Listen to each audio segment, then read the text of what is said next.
All right, good evening, everybody, and welcome to the meeting of the Special Committee on the Hudson River Greenway of Bronx Community Board 8.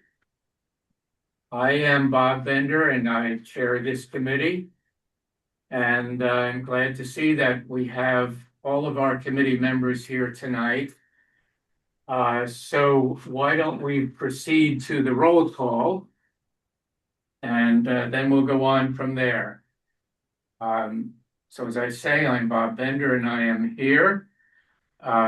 Stephen Fruit, Present. okay. Deb Travis, Present. Laura Spalter. Present. Okay, so we have a quorum and we have all of our members here tonight. Welcome to all of you who are on Zoom and who did not have to put on 4 or 5 layers to come to the meeting tonight. Very nice to see you all. And we will move on to a couple of things and then get deep into our agenda. Normally there's a chair's report. At this point, I don't really have a chair's report except for one item. All of the committees on Community Board 8, including the special committees, have been encouraged to have a chair, well, a chair, of course, and a vice chair. And in that regard, I asked our committee members, Stephen Fruit, if he would be willing to be vice chair, and he accepted. So, Steve, welcome as vice chair. Thank you. I have no recollection. No. Well, when a committee meets about once a year, it's not a particularly onerous position. But we are glad to have you in that capacity. Thank you. Just the same. The next item of business that we have to take care of is approval of the minutes of our last meeting, which took place in February of 2025. And I am hoping that the committee members have at least glanced at those minutes. Could I get a motion to approve? Motion to approve. Second, okay, are there any objections or corrections? Are there any abstentions? All right, so it is noted that the committee minutes are, the minutes of the committee meeting of February 2025 are approved. Before we go on to our first presenter tonight, and I'm just looking at the screen to make sure, yes, she is here. Before we move on to that, I did want to offer some recognition and some thanks for an event that took place in July of last year, which was an event on the property of the University of Mount St. Vincent. That was in celebration of City of Water Day, something that takes place annually in New York City because we are a city of water. And I want to thank the various institutions that were involved in putting together what I happen to think was a very nice event that day. We got down to the Hudson River on the one piece of property, real property. Well, it's not the one. The yacht club also is on the west side of the tracks by the river. But the University of Mount St. Vincent has a very nice piece of property on the west side of the tracks, right along the Hudson River, which they seldom open up. And they did open it up for us for this event so that we could have our City of Water event. We had speakers, we had music, we had food.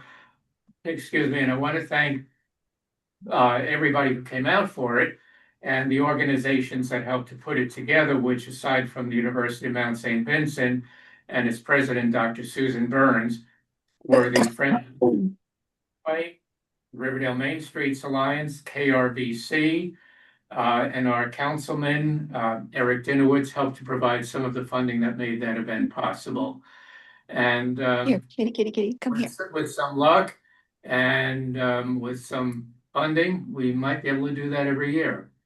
But anyway, that's one more item from my report. So let's move on to the first of the major items on our agenda tonight, which is a discussion of the 2025 New York City Greater Greenways Plan. Last year, the city issued 3 different city agencies collaborated. The lead agency was the Department of Transportation, DOT, which alongside the Department of Parks and Recreation and EDC, the Economic Development Corporation of New York City, presented a Greater Greenways plan in the summer of 2025. This plan was issued at the request of the New York City Council, which I believe, if I have my facts right, in 2023 passed a resolution asking for this update to the Greenways plan because the last one had been done in 1993, 30 years earlier. So that plan was put together, it was presented last summer, and it gives some sense of where we are on the citywide greenways. They are extensive, but there are plans for further greenways. And in that regard, we do have somebody who is going to speak to us tonight about the Greenways plan. I have some questions, and I'm sure other members of the committee will have questions, and I'm sure people on Zoom will have questions. We had been expecting Hallie Goldman from EDC tonight. She was unable to make it, but in her place, we have Tara Das from EDC. And so can we, Jalen, I'm sorry, I introduced the committee members, but I forgot to introduce the Bronx Community Board 8 Community Associate, Jalen Adorno, who is here with us tonight, and who has made anything you see on the screen possible tonight. She is indispensable. So Tara, can we unmute you and can you make sure you are unmuted? Absolutely. Can everyone hear me okay? Okay, welcome. So welcome to our meeting tonight and thank you for being here. Why don't EDC is not one of the city agencies that the community board frequently interacts with. So why don't we begin? Could you just very briefly tell us what EDC is and what EDC does? Yeah, absolutely. And I'm sorry I'm not in video right now. Just due to the last minute shifts in staffing. I'm not expecting the physical position to be on camera right now, but I will do quality justice. But yes, the Economic Development Corporation is a quasi-city agency. We report up to the mayor, so we function like city agencies, but the difference is that we are set up as a nonprofit. A lot of our revenue comes from the assets that we operate. But in addition to running assets on behalf of the city, we also have a great toolkit in our other disposable and often work in collaboration with other city agencies to get projects done. We work with the and words are dropping. I don't know what is it on your end where it's just you might be at the bottom of a well. It kind of sounds a little bit of a echo, and so we're not hearing every word. Yeah, we're having a little bit of trouble hearing you, Tara. I don't know if it's at your end or ours. Let me try and shift my audio to group ones. Maybe Farah can try to speak and we can see if it's on. Yeah.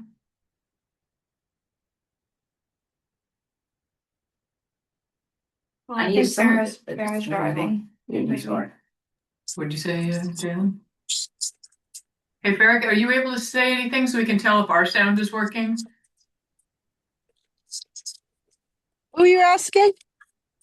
No, Yeah. no, the sound is on her end. Okay, yeah, Thanks, no, Farah. we were just doing a little audio test, Farah, Yeah. that's all. Yep, thank Okay, you. between Farah and Tara, I don't know who you're Yeah. asking. Okay. Okay.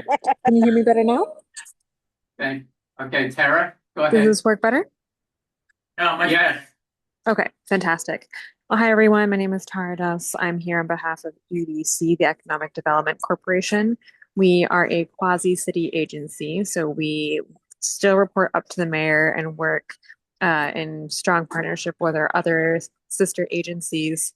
The only difference is that we have a slightly different revenue system. So we, in addition to working with city capital on certain projects, we also are funded through the revenue from the city-owned assets that we operate on behalf of the city. That means that we have a lot more flexibility in being able to bring on consultants, do a lot of intensive projects, and so we often do projects in collaboration and on behalf of other city agencies. So the Greater Greenways Expansion Plan is a project between the Economic Development Corporation, Department of Transportation, Department of Parks and Recreation. We're working together to develop a framework for the future planning of Greenway expansion in the outer boroughs. So we kicked off this process over the summer with a lot of different tabling events, engagement opportunities throughout the 5 boroughs. But predominantly obviously Bronx, Brooklyn, Queens, and Staten Island. We're still in the process of that engagement. So we had a survey open for a while. That was what we were pushing out to all of our Greenways users, people who walk, bike, skate, roll, to understand what are their needs and perceptions of Greenways. And then we have done more tailored focus groups in the more recent months, starting with a variety of organizations that are related to this project closely, some that might be related to topics connected to greenways like public health, economic development, and have been holding a series of conversations in that way. We do intend on having community board specific engagement, which is why for tonight we don't have a full presentation, but we will have more of a formal presentation to all community boards in the coming months, and happy to come back and present on that later. And then that will accumulate in a more technical planning report that is issued at the end of all of this. So, Tara, a couple of questions. When can you tell us approximately when you think you'll be doing this outreach to the community boards? Yeah, we will likely have like an all community board briefing sometime in February. I'll be reaching out soon with an exact date soon. And then plan on having some more borough specific workshops later on in the spring. Mhm. And the outreach that you've done so far, how did you organize that outreach?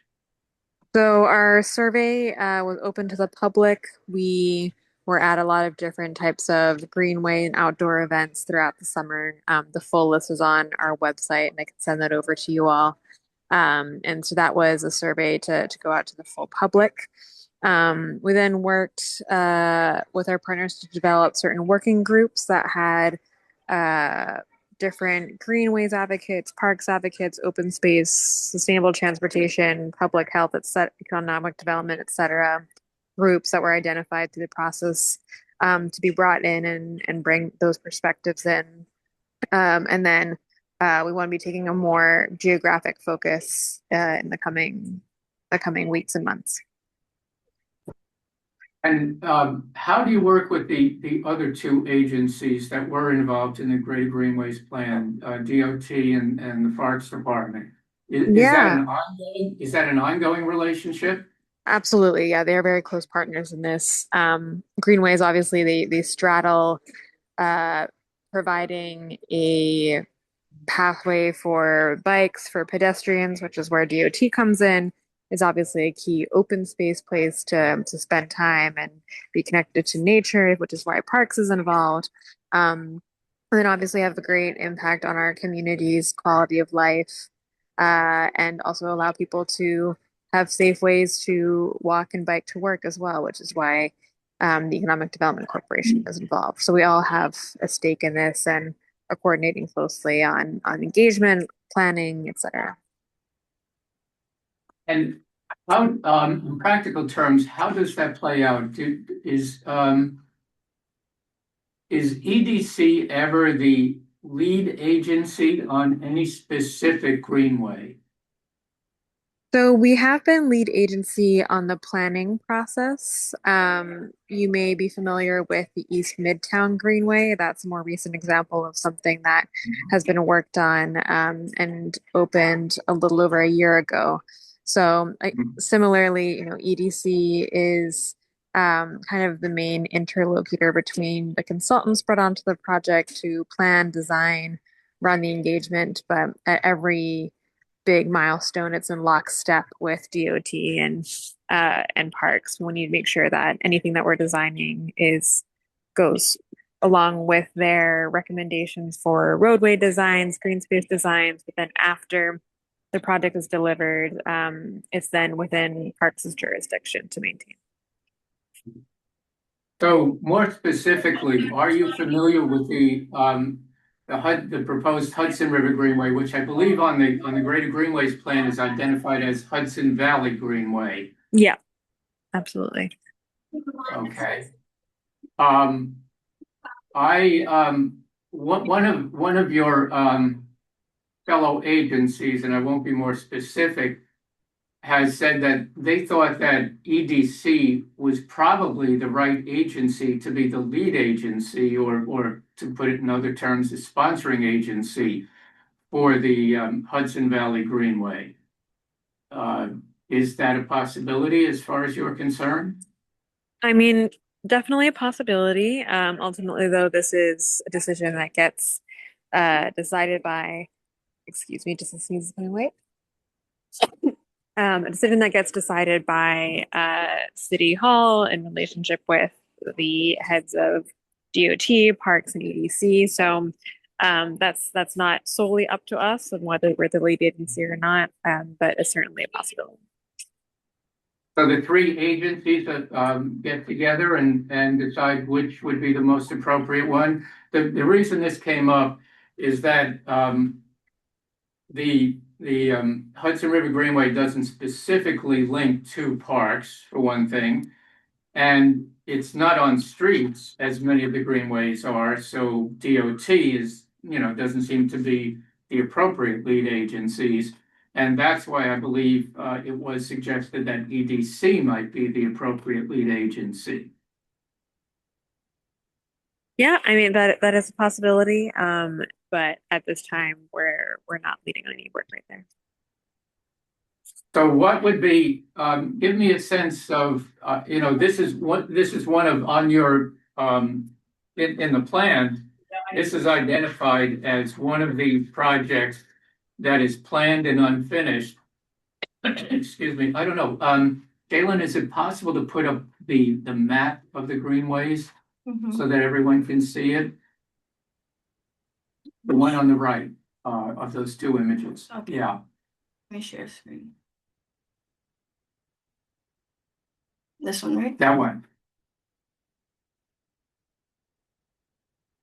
Can everybody see the screen? Tara, can you see the screen? Yes, we can see it. Okay. I think the legend at the top somewhat obscures. Yeah, there we go. The greenway that is designated as the Hudson River Valley Greenway, which in 2025, well now it's 2026, is as it was in 1993, planned but unbuilt, which is obviously a matter of some distress to those of us who live up here and keep waiting for that greenway to happen. So can you say anything more specific about that greenway? For instance, I noticed that at the back of the Greater Greenways plan that was issued over the summer, there was a very small section called Notable Gaps in the Greenway. This one was not identified as a notable gap, which seems odd because, as I said, it's planned but unbuilt. I wonder if you know enough to be able to comment on that. I I- can't. Oh, sorry. Go ahead. No, continue.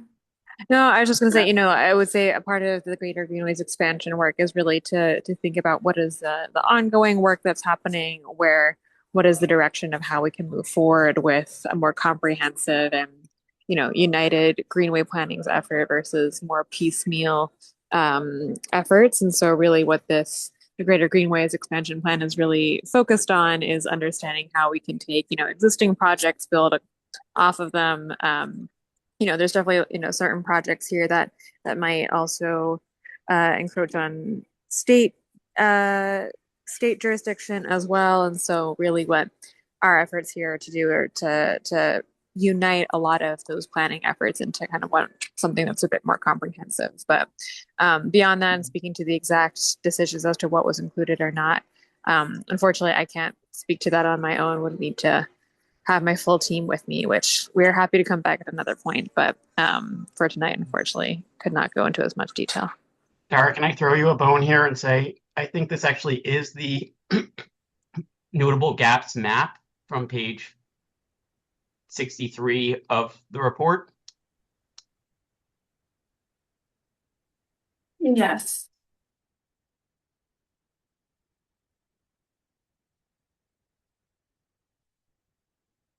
The page I'm looking at, I'm sorry, Tara, could just you, so you know. sorry, could you say that again? Go ahead.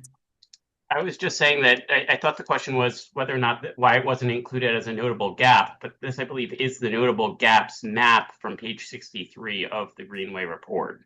Yes, no, absolutely right. Yeah. No, what I was referring to was at the end, the text at the end of the report on page 76 specifies certain notable gaps. But I don't want to get hung up on the small details.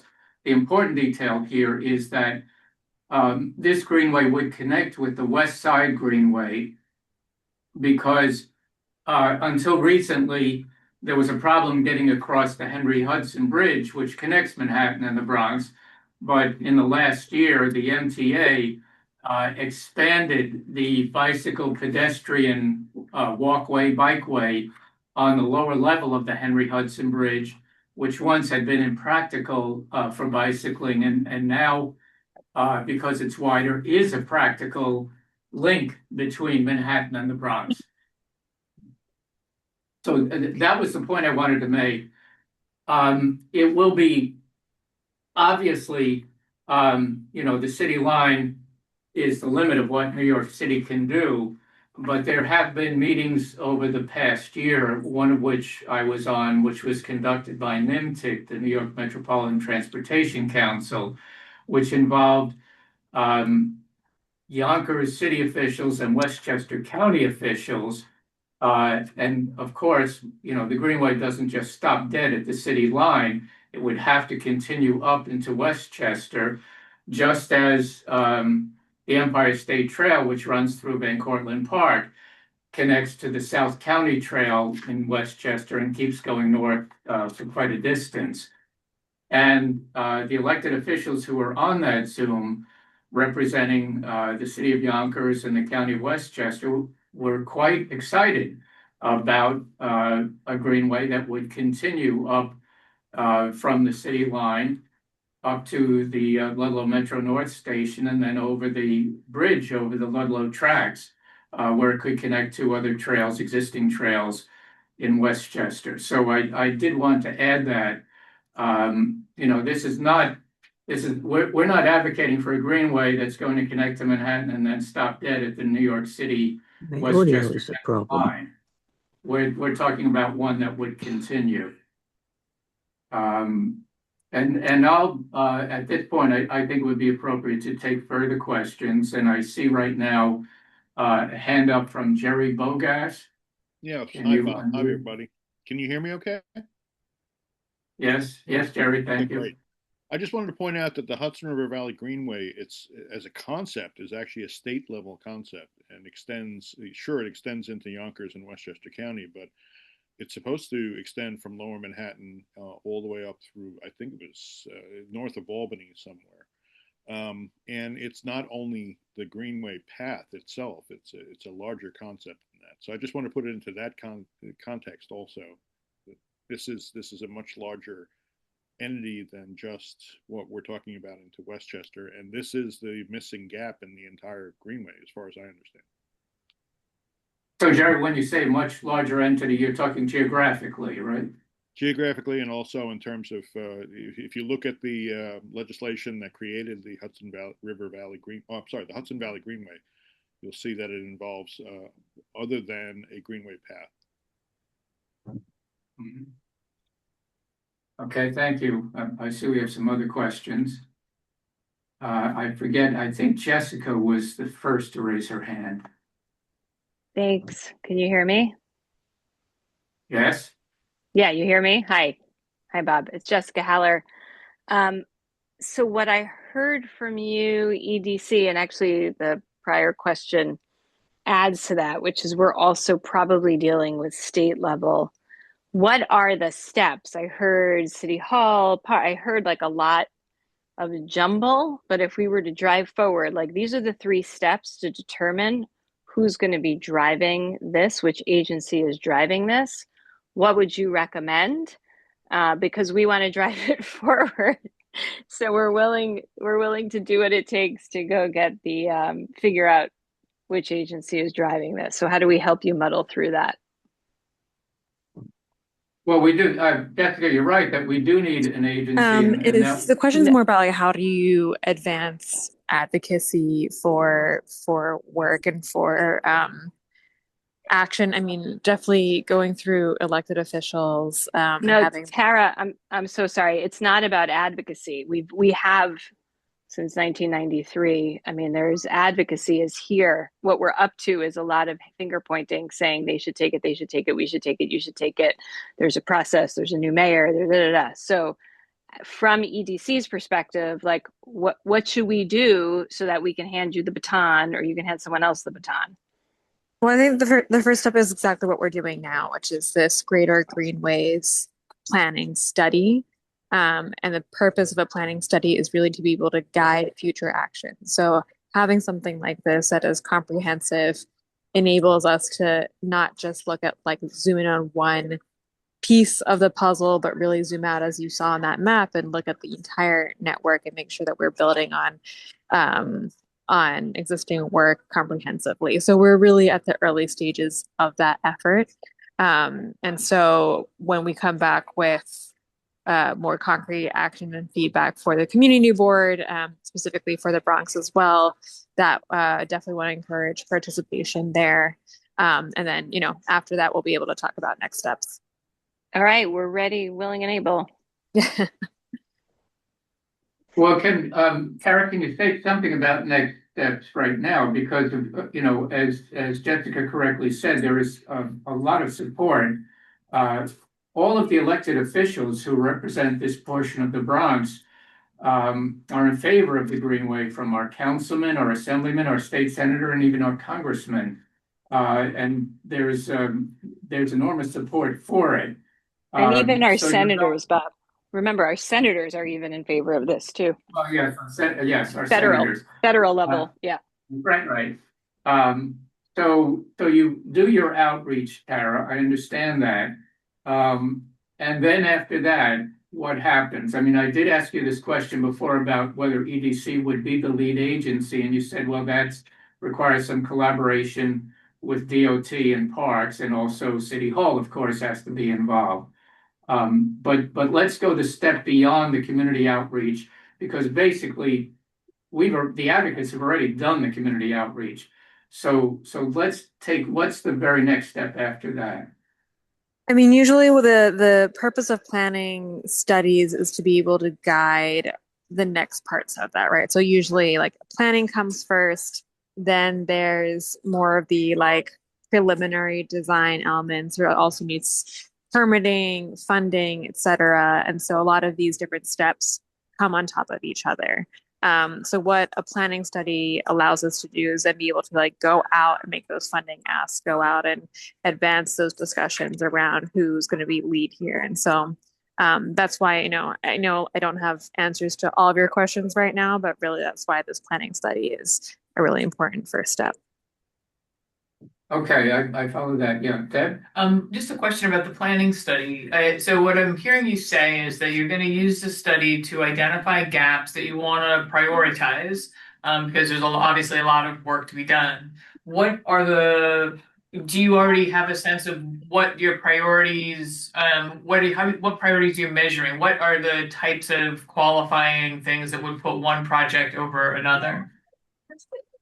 I don't think there's one specific formula for how things get prioritized. There are definitely pieces around, and this is, general here for projects. This is not just around greenways, but what is, the permitting, obstacles to getting something done. Are there certain areas that might have more complicated jurisdictions than others? There's also, pieces around, again, like if this is all city property, that's one thing. If it's like city that then has, intersects with state, that's another thing. So, I don't think there's like a one size fits all for how prioritization works. But then also, there's thinking about community needs and what are areas that have historically not had access to this and would benefit, might need more of that connectivity versus others. And so, these are all the types of things and why we are in our engagement here, not just bringing the voices around Greenway advocacy, but we're also bringing in those other voices that might not traditionally be as deeply involved with greenways. So we're creating a framework that's not just about one part of greenways or another. It's really thinking holistically about the benefits of a neighborhood. Okay, thank you. Jalen, how about, I don't know who is next. I I don't know think it if was you know. Maggie. Okay, Maggie, yeah. okay. Hi. I've been involved with the West Side Greenway planning back to 1980, when I got the DOT's bike coordinator to walk from the George Washington Bridge to Dykeman on the broken sidewalk. But I also wonder though, because I was one of the subcontractors bidding for what sounds like exactly the same study in 2006 through NIMTIC. And the name Jerry sounds very familiar, as if he was involved at the time. I thought that plan had come out a long time ago. And, I have an idea that might cost less money that should be costed out as an option, which is pontoon bridging. It's a lot cheaper. It's a lot more flexible. It can be made to be as strong as Interstate 90 east of Seattle across Lake Washington with an extra train going over it, as well as the trucks and buses. So it can be made to be portable, like what the military have used, where they just throw them down over a river and they pick it up after they're done. Very flexible. And I don't know if that's ever been considered, but money seems to be a big issue. And I remember the original purpose of it was to be as close to the water as possible. And I think what they came out with was not so close to the water, but a pontoon bridge certainly would be. So I would love to see that costed out. Yeah, no, it's a great suggestion. And definitely a lot of those types of pieces around how something is constructed, how much it costs, that's what comes out a lot more in the design phase. Right now we're a couple steps earlier than that. So we're in planning. So not as much into the materials and exactly infrastructure, but that would definitely be a really important piece of this down the line. I'd like to comment. Yes, Jerry Bogash was involved in the NIMTIC study. He is retired from NIMTIC now. That study was done and came out, I think it was 2013. But if the date's not exactly right, it was approximately then. And then subsequently, there was a second study that was done. It was done through funding from former state senator. And it was done through an engineering firm called Matrix New World. And they produced a study that was along the river and came up with some cost estimates. And it was very much right along the river, similar to the west side Greenway in the upper 80s and lower 90s. If you're familiar with it, it's built on piers out in the river. And that was pretty much the conclusion of the other study that was done. That study was actually funded through the MTA, who hired Matrix New World, and it was accepted. It was finalized and accepted by the MTA in 2018. So, we've been at this for a while now. And I'm sure, there are different ways to do this, and nobody in this room is a qualified engineer to comment on pontoon versus any other way of doing this. But we do need, we actually do have two different studies already. So the issue is not so much studies at this point as it is finding an agency to take ownership of this project by becoming the sponsoring agency. And we know that this project is ambitious and it can't be built without funding from outside New York City, without federal funding, such as, for example, was available in the legislation that existed under the Biden administration. It doesn't exist anymore. So that's where we are at the present time. But Maggie Clark, thank you very much for those comments. You gave me some history I was unaware of. Who's next? Brett Costello? Mm-hmm. Hi, can you hear me? Yeah. Yeah, I was actually gonna make the same suggestion that Maggie made about pontoon bridging, especially I think you guys were discussing that this little like trail to nowhere right next to where those ramps are to get onto the Hudson River Greenway. There's like a little trail to nowhere, and you can pretty much see like the little red lighthouse right under the GW that's like right there. And I think that pontoon bridging would be like probably the cheapest way to do it. And hopefully if you use pontoon bridging, you wouldn't have to I know that the Metro North is basically it's like right there by the water. I don't know how much in the way they have in terms of water rights, but like the way I see it, it's not only cheaper engineering wise, it would also might be a way to avoid stepping on the toes of Metro North to build that pontoon bridge for with regards to that trail to nowhere all the way over to the little red lighthouse, because that other trail that's the Hudson River Greenway that goes way up the hill, it's always having problems. The sediment from underneath the trail is like falling. It has to be repaired. There's trees along the trail that their roots are like they're disrupting the asphalt that's laid on the ground. And like towards the end, there's like this very windy kind of like narrow path that can be dangerous, especially for cyclists. And like a bridge that has like wood on the bottom of it that always gets waterlogged whenever there's a rainstorm. So I would like to see that trail that's close to the west, like that's right on the river, have that extended all the way to the Little Red Lighthouse with a pontoon bridge. As someone who is from Riverdale and who uses the Hudson River Greenway regularly, on bike, I would like to see that happen. Just so you know, we do have somebody from Metro North who is going to be speaking in a few minutes, because as you correctly said, whatever is built, first of all, we have the complicating factor that the railroad is very close to the river's edge, number one, and number two, whatever we build has to be something that's not going to endanger or interfere with the Metro North Hudson line. And that was an important part of the feasibility study that was done between 2015 and 2018. Metro North made clear what their requirements were for anything that was built along the riverfront, so that it would not in any way jeopardize the Hudson Line tracks.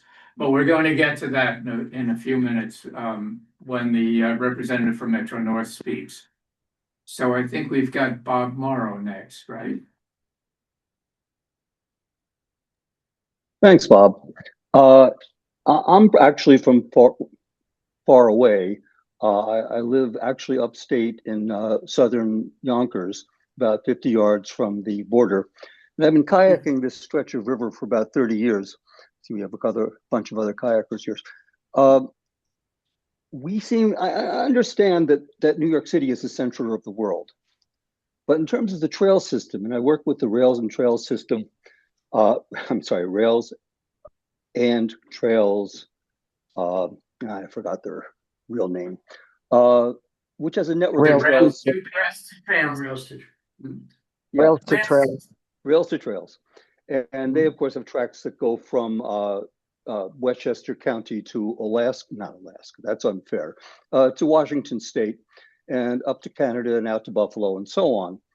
We're looking at a way to protect not only the commuters, but people who would like to get out of this center area. And there are plenty of ways and plenty of people with help. Rails to Trails has new sources of funding. They certainly could help us with planning. But I would point out that the quickest way to get from where I live to the Upper West Side is by bike if we had a connection. And it would not create any bad fumes except from deep breathing bikers. That's faster than taking the train and the bus. The second thing I would like to point out, which is quite important, is the Hudson's expected, and we've been watching this for 30 years, to rise. It's going to go up another 3 to 5 feet in the next 10 years, at the most, probably 5 years.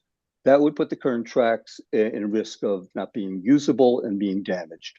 Something has got to be done to rebuild the goddamn tracks. And they've got to face it, they've got 5 tracks, one of which is not used, goes to the sugar plant, which is closed. They haven't used it in 40 years. We have plenty of room, but we have to prop up the whole area so that the first time the river gets caught in a hurricane, it doesn't wash all the track into the river. So we're all happy to work together. We have a large amount of support in South Yonkers and Yonkers community. We've discussed this. They're all ready to go and talk about what to do. It's not fabulously expensive. If we don't do this, the rails will be inundated. If we prevent them from being inundated, we'll have plenty of room for a trail, and that will connect us to the world. Thank you. Thank you, Bob. That is precisely the subject that our representative from Metro North is here to speak about. What Metro North intends to do to make sure that the very situation you described doesn't happen. I just want to see if, before we move on to Metro North, I just want to see if, first of all, anybody on the committee has any further questions. And if not, then we'll go on to everybody on Zoom. But Deb, you have a question? I just have a question. We started this conversation with Tara describing how EDC works with DOT and parks for greenways, but obviously there's a DEP, there's a resiliency issue here that both Army Corps of Engineers, I think, has laid out plans or started talking about the Hudson River as part of the resiliency work, and then DEP. And so I was wondering if EDC also does coordination when there's between DOT, parks, and other agencies, or really it's just between parks and DOT for greenways. Yeah, that's an related to that. I have written down, do they work with DEP on the daylighting of Tibbetts Brook, for example? Right. I mean, that's parks, but it's mainly DEP. So that was a question I had for them. Yeah. Related. Well, the issue here, Tara, is that there are other agencies involved. Obviously, for the Hudson River, the Army Corps of Engineers is involved, and also the DEC, the State Environmental Agency, as well as the DEP, the City Environmental Agency. Does Tara, does EDC have any interaction with those federal and state agencies? Yeah, absolutely. We have resilience is a major part of a lot of our waterfront projects, and so we're coordinating really closely with DEP. DEC is always really involved with our permitting as well for any in-water construction. So yes, we're coordinating with all agencies. So you have those existing relationships. Absolutely. Okay, that's very good to know. And I believe, and perhaps you can clarify this, that in a project like this, that's along the Hudson River waterfront and does encompass both the city of New York and the city of Yonkers and Bronx County, Westchester County, all those organizations, all those agencies, I should say, would be involved. Is that right? In the longer term planning, yes. At this stage, they are not. It's or a little too Right. early to get into that type of detail, but yes, the next, at some point in this project planning, they would be involved. Okay. And then just one more question, my last one. Sure. Just when this pontoon bridging idea that was brought up, when you're talking about feasibility, how you do it matters a lot in terms of complexity and cost. And then, so I wonder how do you, so we're talking about prioritization, which greenways are possible, which ones are feasible, which ones do you want to focus your time on as you're working through these studies? Do you look at multiple different options, or are you kind of gaming out one or two options for each of the greenways? This criterion. In terms of like design elements, we wouldn't be looking at that level of detail right now. Just speaking on experience of like other planning projects, yeah, we would likely look at zoomed out a couple of different options, in some of our other projects where it's a little bit more complicated. We're in the process of determining whether we should build outboard into water or inboard, within the existing roadway. And so that requires alternatives analysis, different types of permitting analysis as well. And so, yeah, it kind of depends on what the conditions are, and how much flexibility we have, which is kind of what a planning study like this helps us understand, as what are the conditions to go and what are how much optionality do we really have? So, Tara, thank you. Before we move on to Metro North, I want to go back to where we were earlier on the discussion of the outreach, because I'm still a little fuzzy on the timeline there, and I'm hoping you could clarify that a bit. There's going to be outreach specifically to community boards, as I understand it, and then there's a more generalized outreach. First of all, is that correct? And if it is or isn't, can you give me a clearer sense of what the time frame is that we're looking at for this outreach from EDC? Yeah, so we started over last summer with a more general public survey. We then in the fall through the winter had more targeted topic specific conversations that are still general and not location specific. Now is when we start to get into more of the location specific engagement. So we'll be talking to all the community boards in the next month or so, and then we'll have specific borough workshops in the spring. Okay, so the community boards come first in the next month or so, and then it's a wider conversation beyond that, right? Well, depending on how you define wider or narrower. Narrower in the geographic sense, but wider in the sense it's not just community boards. Right. That's my definition of wider. Thank you. Okay. All right. Well, thank you, and thank you for filling in for your colleague on relatively short notice. No problem, and we're excited to be continuing conversations with you all. I'm sure we will be conversing in the next few months. So thank you. All right, but please stay on the Zoom, because I think the conversation we're going to have about what Metro North is planning to do along the Hudson River will be of real interest to you, just as I'm Absolutely. sure. Yeah, just as I'm sure the conversation we've had with you has been of interest to our representative from Metro North, who is here tonight on Zoom, and I welcome him, Andy Buder.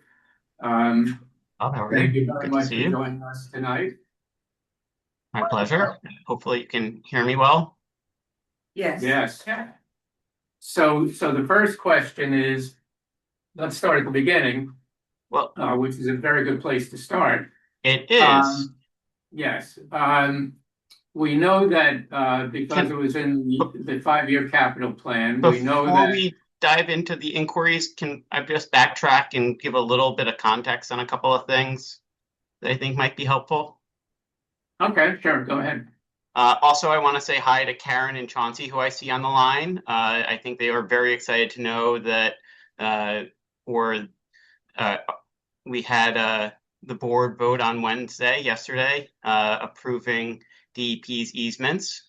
So I think everyone's very excited about that. So what we call Bronx North Yard. So those easements are going through, and we're very excited. That's another Greenway, but mostly a water project with DEP, not EDC.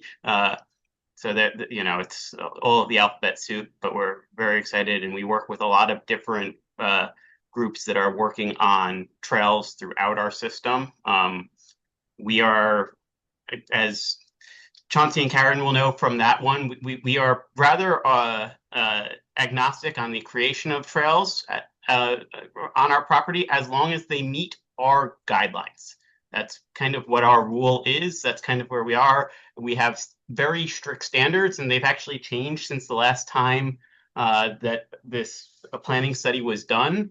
And as long as our standards can be met, we're happy to have people work on our property and build trails. I think two good examples of that are actually what Jerry was talking about, with the Hudson Valley Greenway being more than just this section, but it's actually a trail that's planned to hopefully run the length of the Hudson River from Manhattan to Albany. Two of those sections that are working on being constructed into a 7-mile stretch up in Dutchess and Putnam counties from Beacon to Cold Spring. That's where we have had a number of false starts, but we're actually moving forward with the construction of the Hudson Highland Fjord Trail. That is entering the first part of their bridge is getting constructed, and then they're working on constructing the entire Greenway there. That Greenway project, as well as the other one that I would mention, which is the Tarrytown Greenway, which is the part that was being mentioned before by the lighthouse. There's actually a planned trail. We're in the planning stages for a trail there, connecting the trail further down. Both of those are expected to be. Anyone want to wager a guess what the price tag is on either of those trails? About $100 million a piece.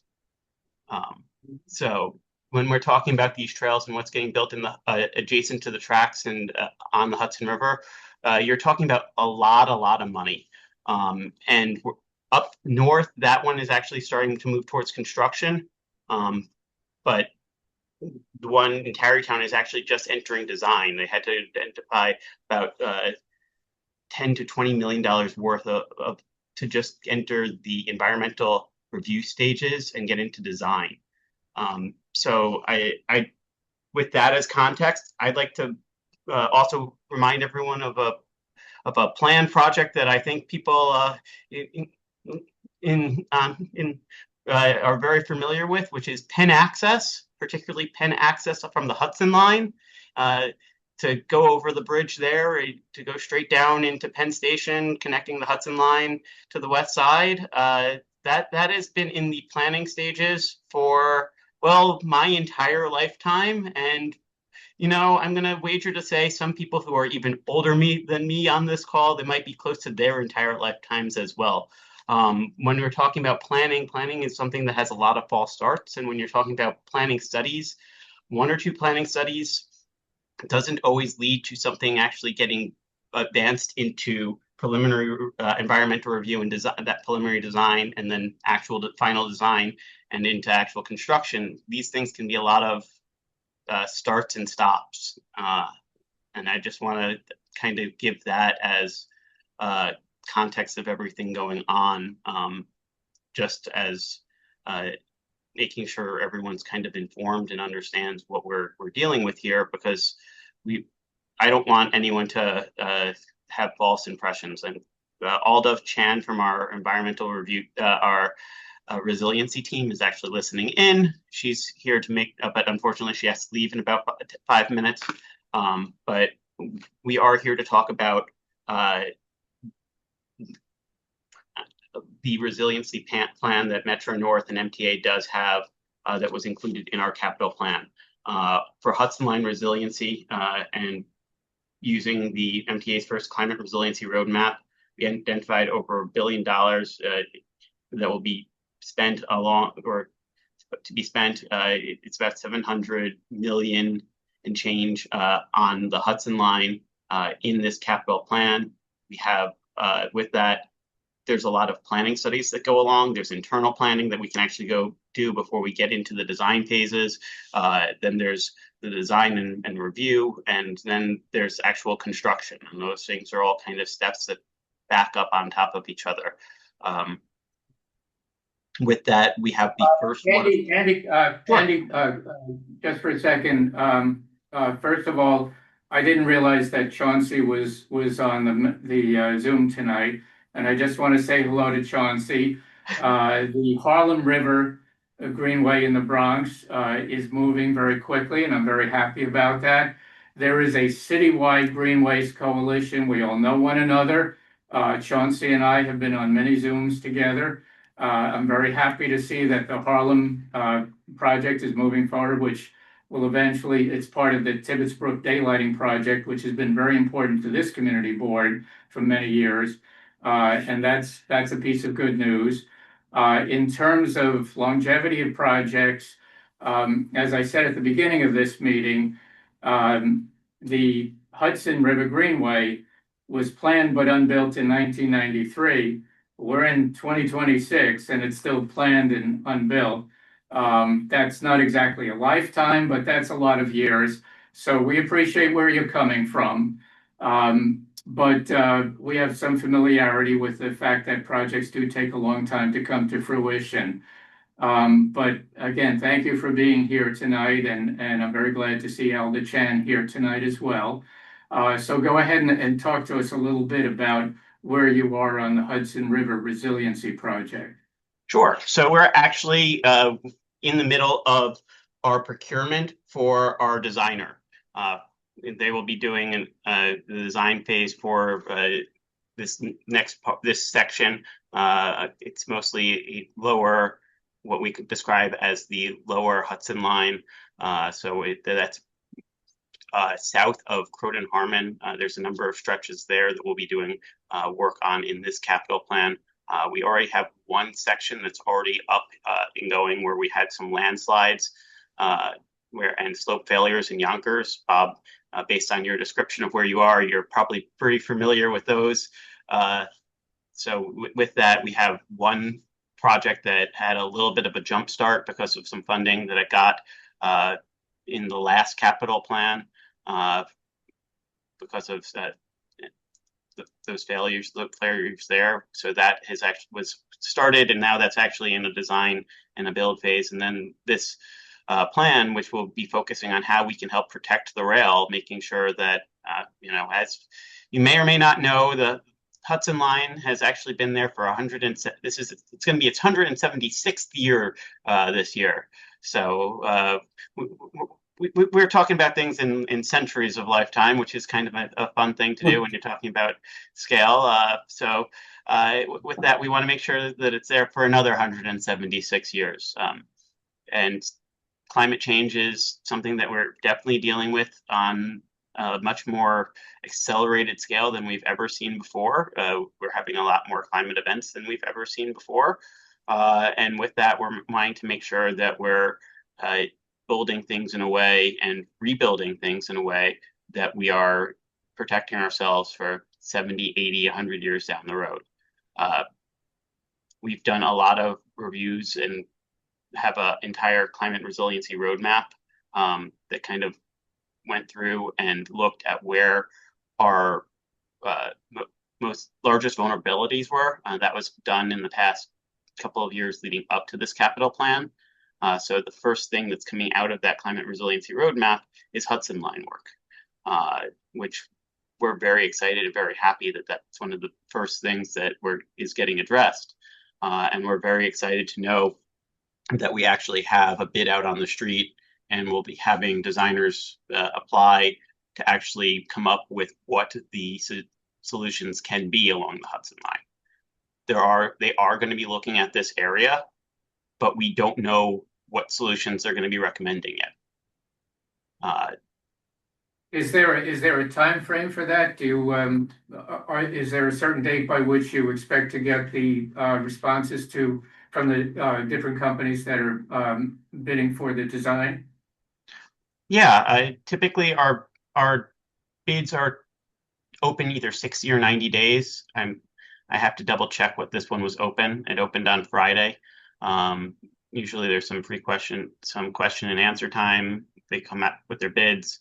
We then have to qualify them. We go through a selection process, making sure that we're picking a firm that is up for the task and that can do everything that we need them to do.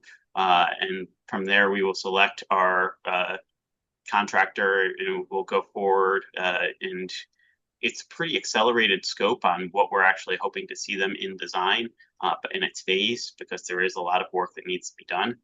But we'll be asking for things. So probably around, I believe we'll start seeing design pieces coming back within a year. But again, we also have a lot of environmental review that we'll have to do. They're going to be doing a lot of soil information. They're trying to figure out what the solutions are.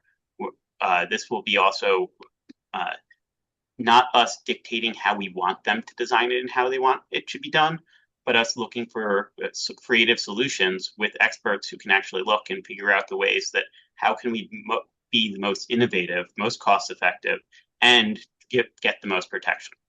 So we have our team that's kind of helped create a scope that we are then looking for the designer to come back to us and kind of give us the idea of what we can do to make this work for protecting the area.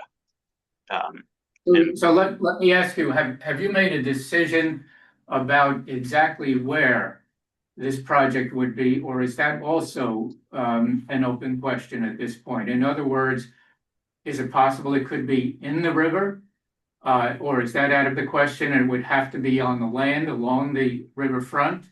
It's on our existing property. We have property typically up to the river bank. The river has a lot of multi-jurisdictional control.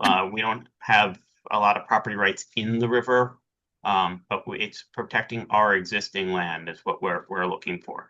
It's a combination of things that have been discussed but aren't necessarily not an exclusive list, and not it's track raises, it's retaining walls, it's drainage, it's I'm forgetting half of the stuff because I'm not the engineer. But I can jump in really quickly. Oh. This is all the Chan. I'm really minutes. sorry. I have to hop off at 8:10. I'm so sorry. But yes, we are also, in addition to what Andy said, we're also going to be looking at slope stabilization. So a big problem along the Hudson line, as many folks may know, is that we have a lot of stormwater coming off the steep slopes into the right of way, causing landslides. So we'll be looking at a lot of stormwater drainage. This is not 100%, but I do think that we are going to be looking to stay. We're not going to be looking to go into the river because that is like an extremely challenging thing to do from a permitting process, and it's very costly. And we want to make sure we're using the funding that we have in the most prudent way possible. So we are going to be trying to limit our implementation to our existing width of the right of way. Alda, thank you for that. And it's almost 8:10, so you get the hit and run, and you get me for as long as you want for Q&A. Okay. Well, no, I intend to continue. And here's my next question. There is a substantial question about the property between the tracks and the river. It doesn't all, according to the maps, according to the city zoning maps, particularly the Zola map, which I'm told is definitive, it shows that some of the property between the tracks and the river at certain points in Riverdale is actually not owned by MTA. Some of it Zoning is maps actually would owned be by the Parks definitive. Department. It would be. I'm sorry. Go ahead. It would be property ownership maps, which are held by the county clerk, ACRIS maps, Mhm. GIS maps are typically that show actual property ownership would be more definitive than a zoning board map. Because just in general, because those are tied to deeds. I haven't studied the property ownership here, and I don't have my real estate team on, but I can give you at least that much, just as prior life knowledge, having done real estate law before joining the MTA. All right, well, I would say, I think that's a subject that does need further exploration and discussion, because as I say, some of the maps do show that the Parks Department owns some of the property between the tracks and the river. We already know there is a yacht club, as I'm sure you're familiar with that, that is, yeah, that would be helpful, Jalen. This is a map that shows the tracks, the bluish lines there are Parks Department property, and the vertical line that separates the two big bluish maps is the Metro North tracks. Again, I'm just trying to pinpoint where this is. This particular area is, I believe, north of 254th Street. No. But I'm not certain about Just that. south of. Just south, okay, I'm sorry, I was corrected, just south of 254th Street. And as you know, the yacht club has property there. There is also, you may or may not be familiar with it, at approximately 231st Street, there is a remnant steel structure of a bridge that once ran over the tracks and connected to a dock that once existed in the Hudson River at that point and was privately owned. Again, I'm not suggesting that all of this is definitive. What I am saying is that from the research that I've done, there are some open questions about the property, and I don't think one can assume that all of the property west of the tracks to the river is MTA property. Most of it, again, I don't know, can't speak for all of it. That's part of one of the job of who we will be. Our real estate team and our consultant team is to do surveys, figure out what we own, what we don't own. But again, surveys and deeds are really what will be determinant of that. I'm happy to bring back our real estate group at some point who can, once that they've done that analysis with our consultant, which will probably be in about a year, to speak more intelligently on what's owned by who. But we're looking to generally work on this project within our own boundaries. Okay, and I see we have a number of people with hands up, but before we get to that, I just want to go back to one thing you said in passing before, which was, as you and I both know, there was a feasibility study that was done by an engineering firm called Matrix New World. It was done with funding that was provided through the MTA. The study was finalized in 2018. It was submitted to the MTA at that point, and the MTA accepted it. Now, you said something earlier, you alluded to some changes. I mean, we all know the river's rising, and that was actually anticipated in that study. Can you clarify just a little bit? Because it sounded to me as though you were walking away from that study a little bit. At this point, the study is 8 years old. Within the past 8 years, how we evaluate climate change has changed drastically. What we consider to be our setback requirement has changed.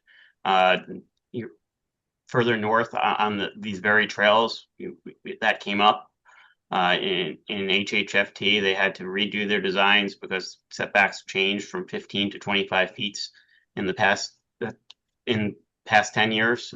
It's probably about 7 years now, 6 years now.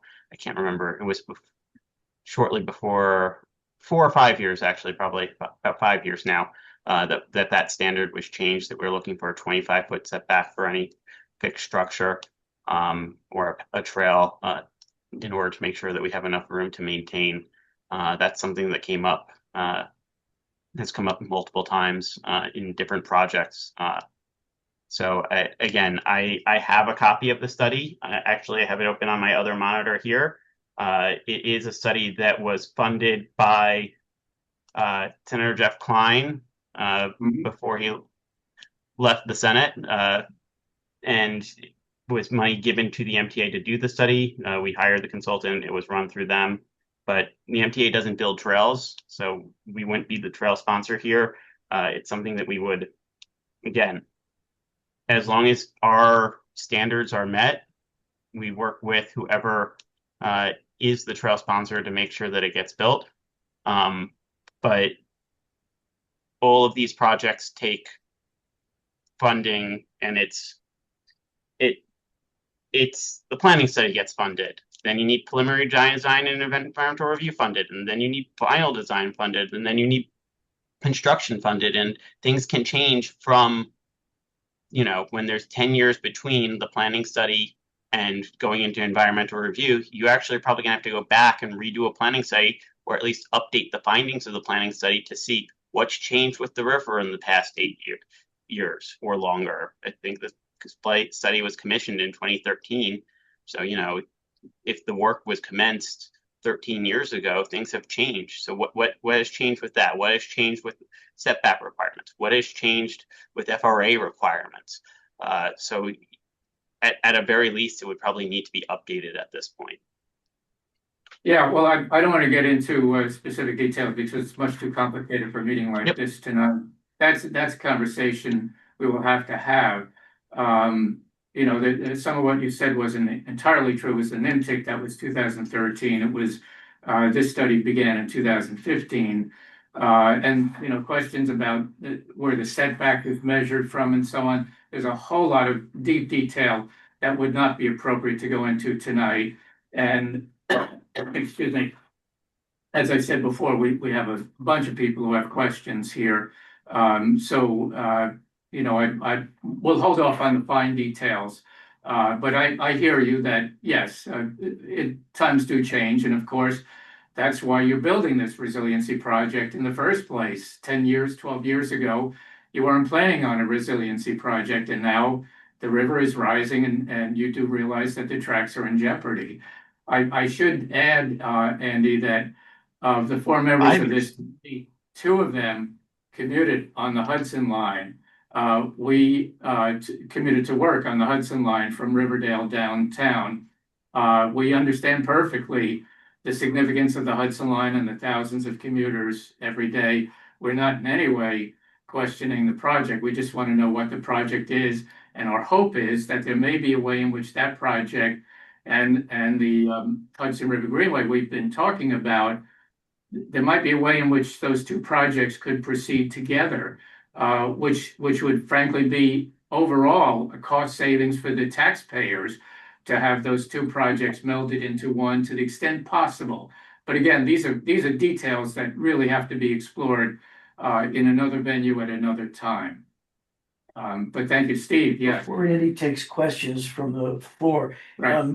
Is there a timeline in terms of the selection amongst bidders or qualified bidders for this next design phase?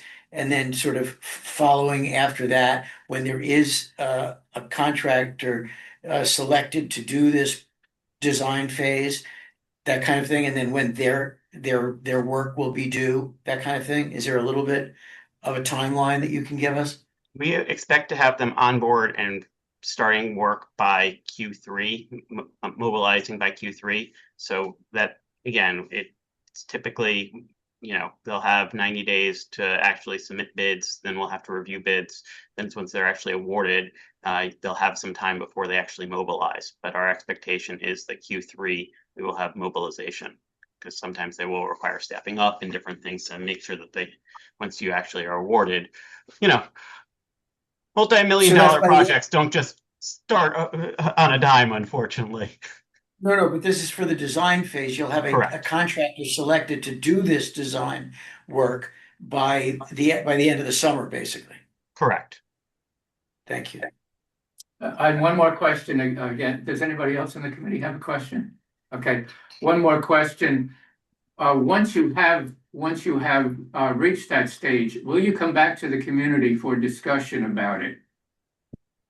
So once we have the designer on board, we'll be coming back to the community and being able to actually talk a little bit more about the project and what they're actually finding, some of the environmental reviews, and a lot more information. We'll also be able to do an introduction of the project team even before they start their work. But until we have someone on board, there is actually a community outreach piece included in our contracts for this. So we're talking about later this year, probably in the fall of this year. At least be able to have some introductory meetings at the beginning of this, by the fall of this year. Yeah, there's a stakeholder and a public engagement component to the RFP that they'll be required to do. Okay, thank you. Thank you. I guess we should start taking questions, right?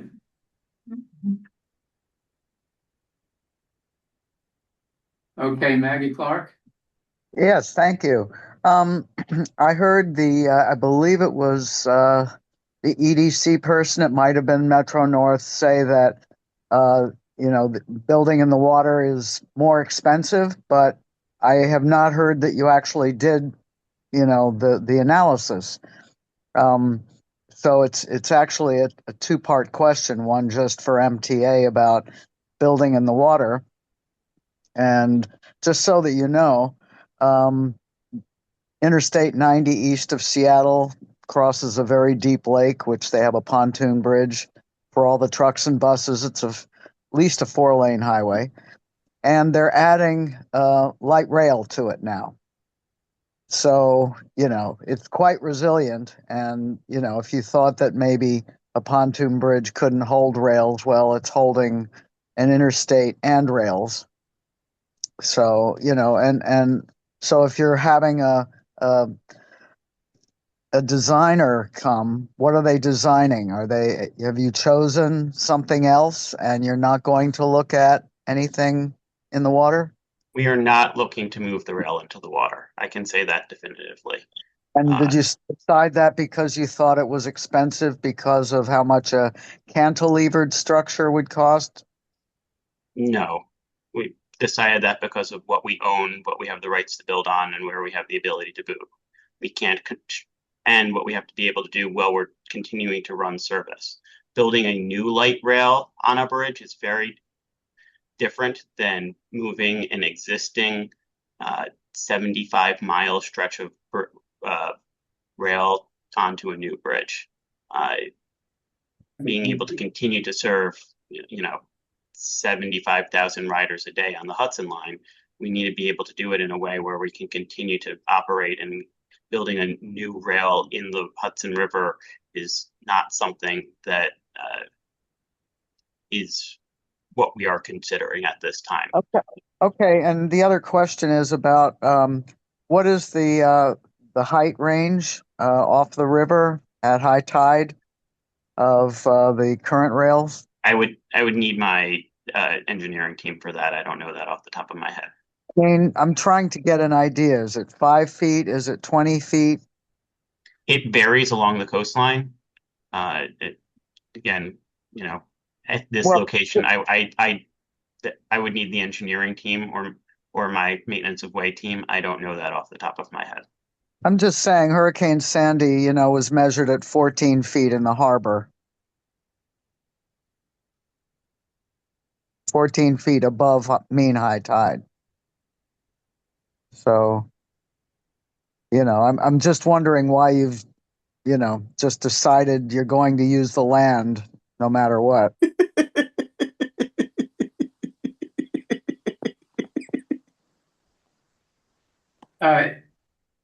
Andy, yes. Andy, you're there? Okay. I'm just trying to make sure I heard that exchange correctly.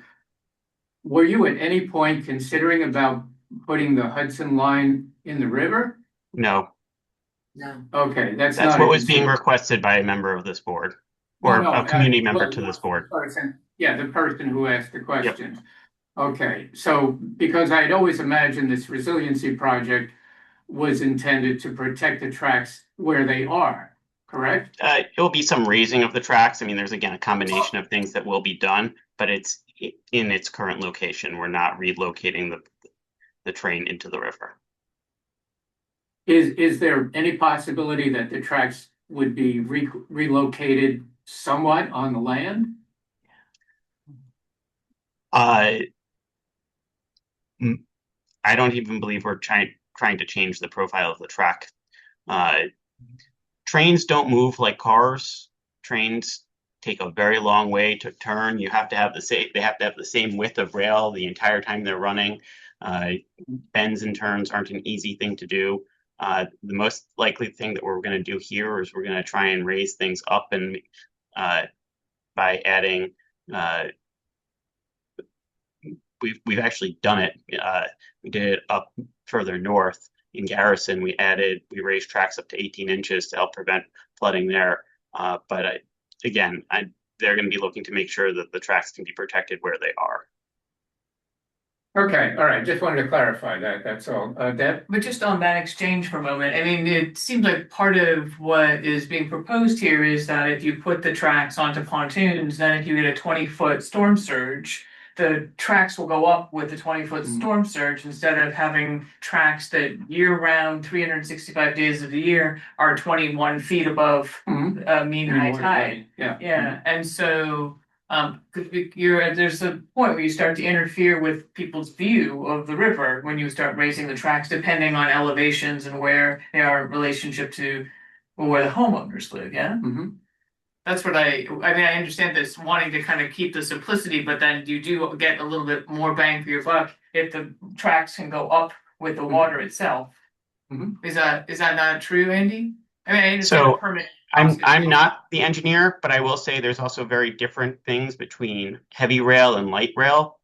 And when you're talking about, I don't know about raising light rail and lowering rail. I do know that that's not something that we have in any of our operating engine area, and I am not familiar with any heavy rail, which is again different than light rail, which was discussed previously. A light rail system that's being built specifically for that purpose is something that's different than a heavy rail system, a legacy system like we have.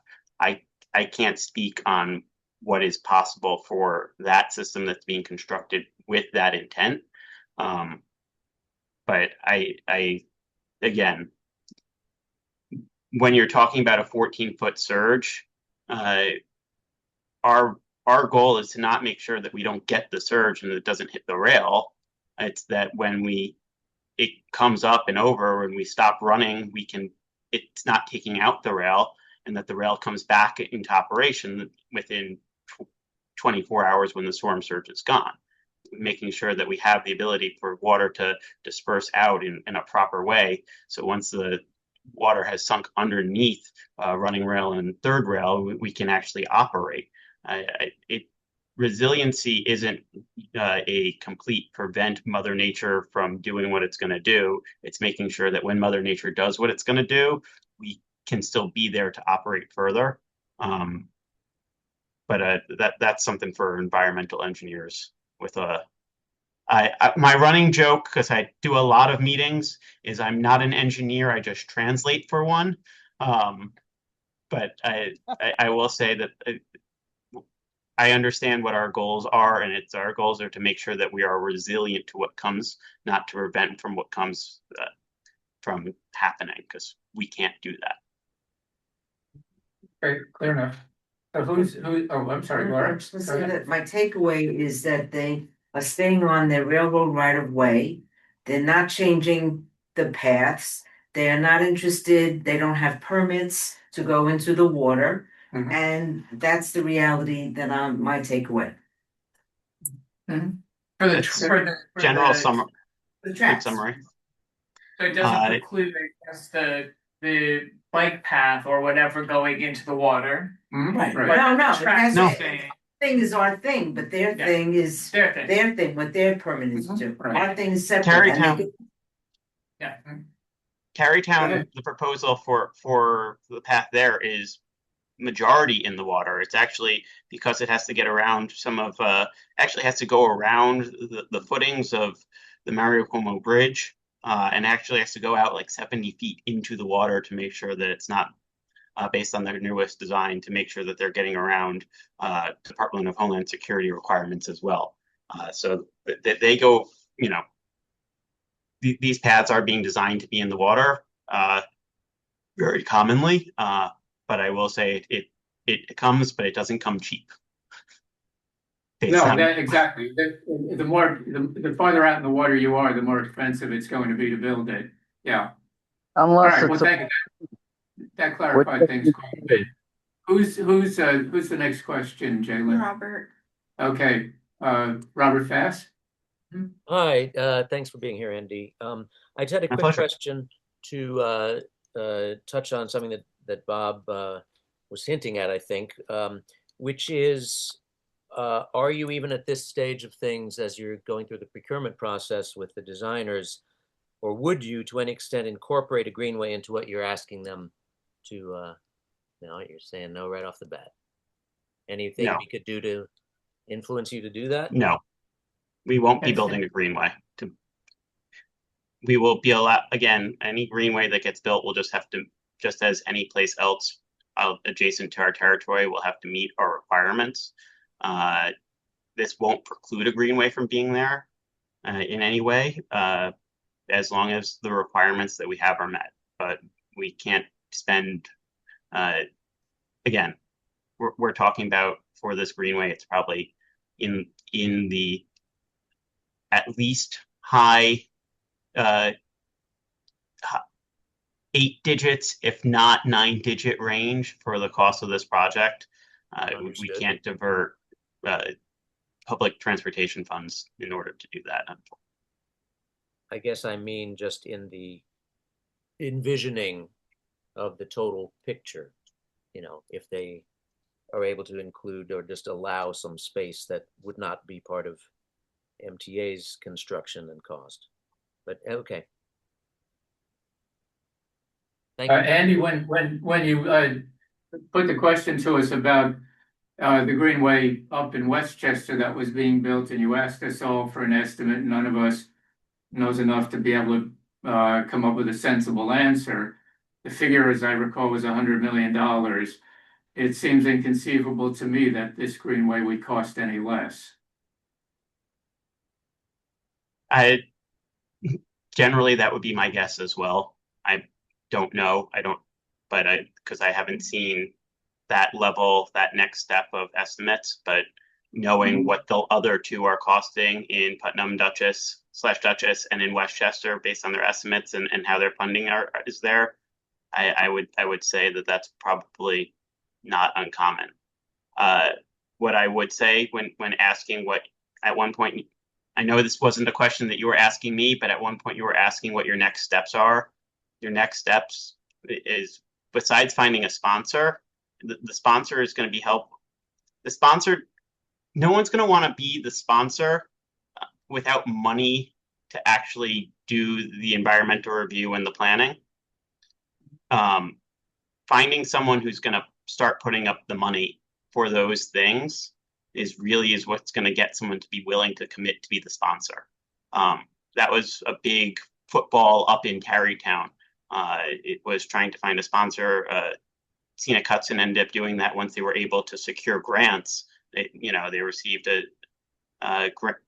state and federal grants to help cover the costs of the design and the environmental review, so they could actually progress the design. And that's when someone was willing to step up and be sponsor, because they were sponsoring something that has money instead of sponsoring something that they couldn't actually afford to do. Yeah, no, I understand that. There are different degrees of sponsorship. It's one thing to get a sponsor for a design, which is, costs a certain amount of money. And the Hudson River Valley Authority, for example, does give out grants throughout the Hudson River Valley for planning and design. But when you're talking about the actual construction cost, that's where you're really getting into the heart of it, because the sponsor would have to put up the money with the assurance that there would be a reimbursement. The only way to reimburse the kind of money we're talking about is to get money from the federal government. And let's face it, that's not an option for the next 3 years. That's not going to happen. I will say that's not the only option. Find a billionaire who really wants a Greenway there. That's what they did up. That's what they did up in Putnam and Dutchess, the HHFT, and Scenic Hudson, the part that's being built up there, the Hudson Highland Fjords Trail, that's being privately sponsored, because the billionaire's grandmother really wanted there to be a trail there, so he's sponsoring it. So there are ways besides the federal government, but they aren't easy to come by, to be honest. But I would also, as someone who's seen these projects progress, it probably would, if you could get Scenic Hudson, who's moving a lot of these projects forward, to speak with you and just understand what their steps they've gone through are, and kind of what the challenges are, how they've gotten things to move.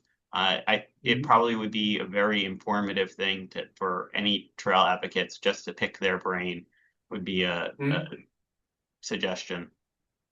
Yeah, I do know that the local advocacy group, the Friends of the Hudson River Greenway in the Bronx, is doing some outreach to Scenic Hudson.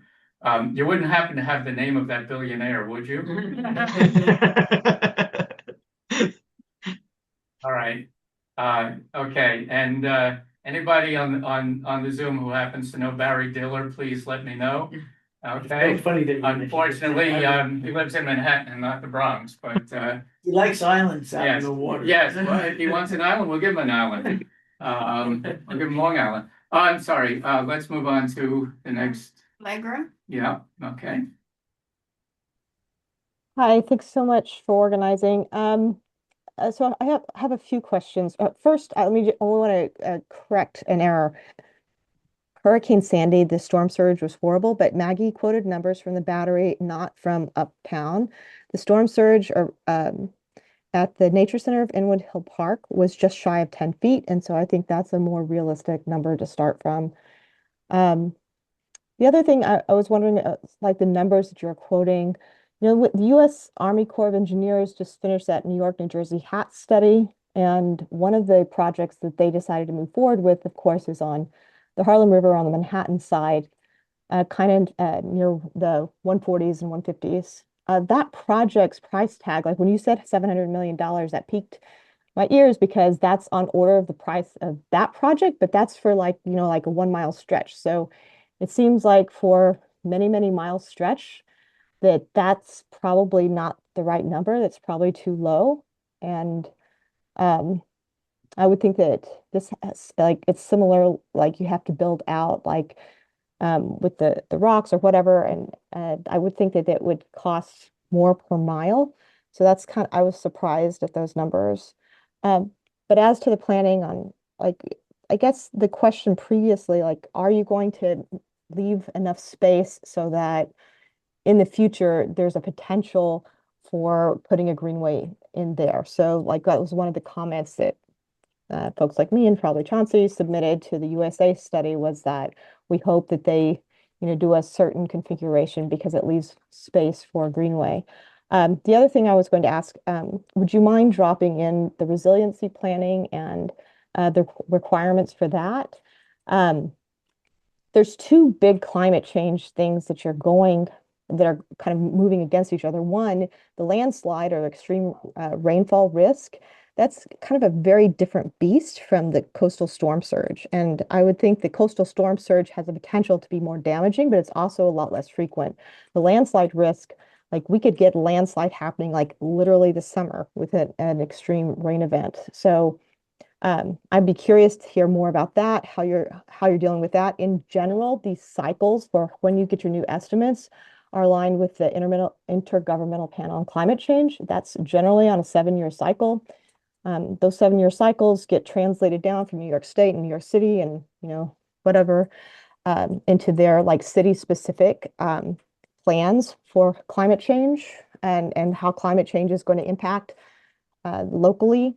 National Climate Assessment, I think, is also on about a 5-year schedule, although last year was kind of weird, didn't sort of materialize like it was supposed to, but those things generally have 5 to 7 year cycles.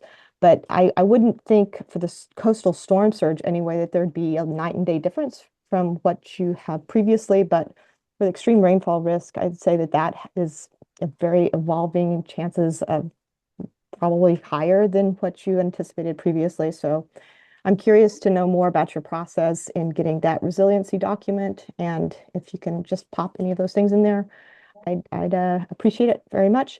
I did the U.S. Army Corps of Engineers, when they were doing all their evaluations, did they not evaluate like the cost benefit of doing resiliency along the Hudson River itself? Like, was that intentionally excluded, or was it included? And so you have some pretty recent estimates with like a lot of back and forth and review and expert eyes on it. I'd just like to hear more about that process. And thanks for coming out tonight. My pleasure for coming out tonight. I will apologize, but I am unfamiliar with how the Army Corps of Engineers does their process. I do think that typically they're looking to protect not rail assets, but people more. So I don't think that I don't know if that may be why that they weren't the ones who did a lead on this, but I'm not familiar with any work that the Army Corps of Engineers did on protecting the Hudson line. And as for what went into the resiliency document, unfortunately, we lost Alda about a half hour ago, and she would have been the expert to talk to you a lot more about that. But I can drop in the chat a link to the climate resiliency roadmap. That is Yeah, kind of... we don't have a chat, but Andy. you can email it to us.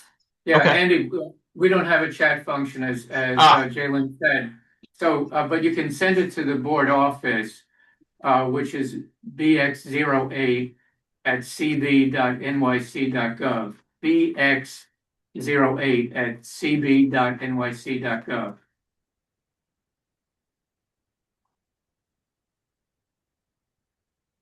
And it would be good to have that information. That would be helpful, to know what the planning assumptions are. And I know that last time we met, there was an April presentation that we shared with you. I mean, it's from April 25. I think I can share that as well. Bob, that was previously shared with you. I'll share that as well. Some of the things that we looked at when we were trying to develop the roadmap. Yeah, that'd be great. The more information, the better, Andy. We could put it up on our website. Yeah, we have That's various ways to disseminate it. Right. Yeah. Thank you. Okay, Gary is next. Hi, folks. This will be quick. Just some information that you may find helpful. First of all, if you go back to the NIMTIC study from 2013, I believe, Andy, that there was a lot of information. There was a review at that time of the property lines in the area. I know you have to have your real estate people look at that closely, but if that's at all helpful, Bob, you should probably be aware of that too at the community board. The other thing is that there's a whole section in that study about implementation that lays out a number of different options and what's needed and so forth. So you might find that helpful because we keep going back to implementation, which is obviously the most important part to this. And then finally, Bob, the federal funding bill is not over yet. It's fiscal 26 is the last year of the Infrastructure Investment and Jobs Act, and Congress needs to then reauthorize. So, yeah, we're in a strange time, but a lot of it hangs on what happens with the midterms. Can't be spent. Which Congress is going to be doing the reauthorization. But there's been no serious discussion that I'm aware of in Congress of a reauthorization at this point. Well, Jerry, thank you for the information. I was unaware of that. I'm still not at all optimistic. No, neither that am I. significant. Okay, but the facts are important, and thank you for telling us that. And I haven't looked at the intake study in a long time, and it is good to know that the issue of the private property ownership along the river was addressed in that study. That's valuable information. So I will dig it up and look at it. And Andy, I presume you will do the same. I will. Okay, thanks, everybody. Thanks, Jerry. Thanks, Derek.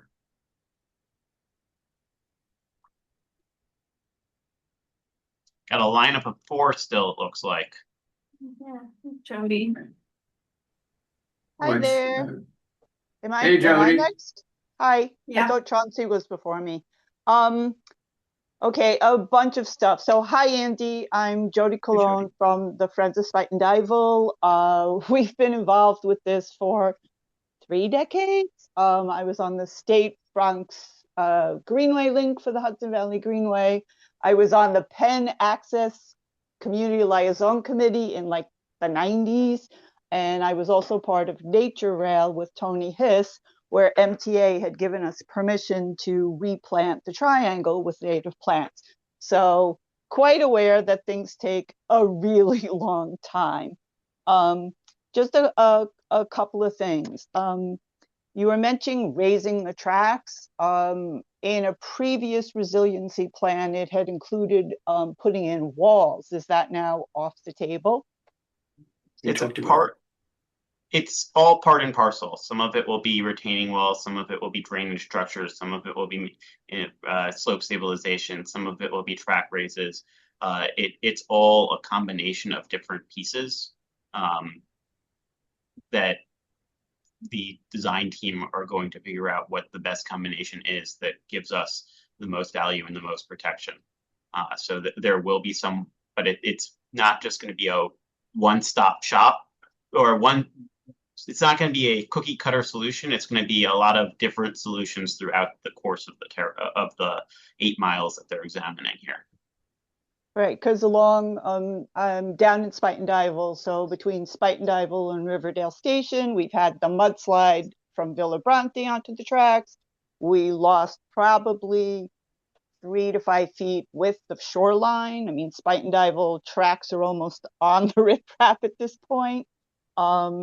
So I was curious about that. And then just some comments to what other people brought up. The pontoon idea, Maggie, might be a great idea for the Greenway itself, since there isn't really 25 feet from center line of land from Riverdale down to Spite and Dival, where the current plan says it would connect 24 feet high to the overpass. So that's something to consider for future. I was going to mention scenic Hudson because they were helpful when I fought the power plant proposed for the triangle. And in the past, we had tried to apply for Clean Water, Clean Air Bond Act money for some of this. So there are other sources. I think it might be interesting to get information on how, besides billionaires, how other portions have funded it and the different stages. But I think going all the way back to the beginning, the key thing is what Jessica said, and Andy, you repeated, is there's still no one to be the sponsor, and to have the community board and the community trying to raise. And I think, Bob, the quote was like 110 or 120 million dollars, and that was with some on land and some in the water. That's like a big lift for volunteers to do. So are municipalities sponsoring the other portions? Like, what's happening further north? Who's sponsoring them? So again, the furthest north one, HHFT, that is privately sponsored. The one in Westchester and Tarrytown, there I believe it was about $10 million of federal funds that I forget it. I think it was Schumer was able to secure, plus another about 2 or 3 million that state elected officials were able to secure in budgets passed, that are then being able to be used by Scenic Hudson to move forward in design. Okay, And I think the thank county you. also chipped in some money. Okay, thank So you. a So little bit of everyone. I think that's, let me just look it on my handwriting. I think that's everything that everyone said. So thank you. Thank you, Andy, for being here. My pleasure. Thank you, Jody. Jalen, I think, is it Karen who's next? Yes, Karen. Mhm. Hey, Andy. Hi, Sharon. I was just wondering if we could sort of imagine, instead of saying no right away, imagine that when you do your environmental review and your SWIP and you try to figure out how it all fits, the puzzle all fits together, that you might need to have there might actually be another way to do what you need to do that would be more economical and less of an impact on the environment by marrying the two projects together. And I'm just saying, I'm not an engineer. I don't really know. I just think that there is an opportunity here to, because you really, if you start redoing your line, you're going to have to manage new stormwater. It really can't go into the sewers of the city of New York. They just don't have any more room. And so you'll have to figure out a way to handle that. And so what I'm saying is that when the study goes on, you should keep an open mind to something that is got the least impact on the environment and the most economical way to do it. And so in the Bronx, we are promoting and have been along the Harlem River. And so for anything else, what we call the environmental Greenway. That Greenway is going to be a sink, a sponge to catch the water and hold it for the time that you need so that it doesn't, mess up everything. And so, whereas you might want to be doing that too, it might be that it's a way to do it together. So, when we were doing the Tibbetts project, for years, the DEP told us, no, we can't do the Tibbetts project. There's nothing there. We can't help you. And when they did their analysis, it was the cheapest, most economical, and the least impact on the environment. And so all I'm saying is that we should keep an open mind. So I hear that.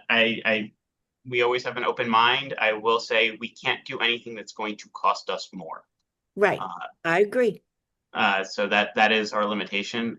We can't do things that are going to cost us more. I think when you're talking about the impervious, and our water does, at least here, actually both here very much so, none of our water goes into the sewer system, and none of it would go into the sewer system. We're right along, because all of this rain, just we are talking about that type of rainwater, that all flows out into the river. We're actually right adjacent to the river, so it's not going into there. It's really us building new culverts, building new our own drainage into the river. It's having actually that porous surface that the water can go into. Often for us, it's ballast that can then drain out into the river as it recedes. That's the type of things that we're looking for. We are looking to make sure we have a lot of cushion so that there's not the river coming up and overtaking the tracks. Right, but you know that you can't put something into the river that's not treated. And there are pollutants that are associated with the railroad. And so you'd have to manage, if you wanted to put it into the river, that would be fine, but there are rules on how that would manage to get there. So all I'm saying is that I know about stormwater, and that's called an MS4, where you don't go through the sewer lines. It goes directly into the water, but it needs to be treated. There's a treatment train that you have to put in, and it's and now the whole thing, everybody does green infrastructure, so you can't do like a big. Well, you don't have room to do anything big anyhow. So, I'm just saying.